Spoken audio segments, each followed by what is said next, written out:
পূর্বের কথা মোতাবেক এখন থেকে পুরো দেশকে তুফানের হাতে তুলিয়া দেব। প্রতি ঈদেই আলোচনায় থাকে শাকিব খানের সিনেমা। এবারও অনলাইন অফলাইন সব জায়গায় আলোচনায় শাকিবের তুফান। অ্যাকশন ধাঁচে সিনেমাটির শুটিং হয়েছে ভারতে।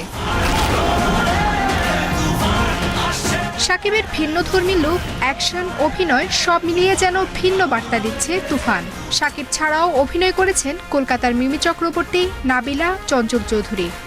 এক সেন্সে দেখবেন কমার্শিয়াল ফিল্ম, আরেক সেন্সে আপনার মনে হবে it's a beautiful classic film. চমৎকার এর প্রেজেন্টেশন। ছবির এত ভালো করে করুন যাতে এটা super duper duper duper blockbuster hit হয়ে যায়, আর ঘরে ঘরে যেন আমাদের ছবির প্রচার হয়, আর সবাই যেন হলে গিয়ে আমাদের ছবি দেখে। রোশান ও বুবলি অভিনীত রিভেঞ্জ মুক্তি পাচ্ছে ঈদে।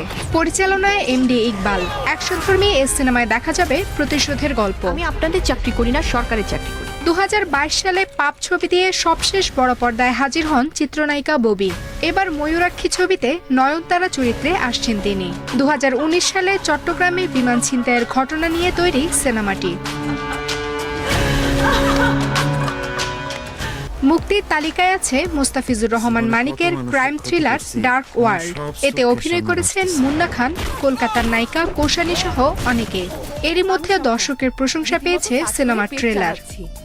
ঘর মোছা থেকে রান্না বান্না মারামারি সব পারে। মারামারি করতে হবে না। ওয়েব ফিল্ম হিসেবে ওটিটিতে মুক্তির কথা থাকলেও শেষ মুহূর্তে হলেই আসছে পূজাচেরি ও শ্যামল মাওলা এখনো লাশের পরিচয় পাওয়া না গেলেও প্রত্যেকটা লাশের গলায় ঝুলানো গোলাপের মালার মধ্যে লেখা শুভ বিদায় ইতি।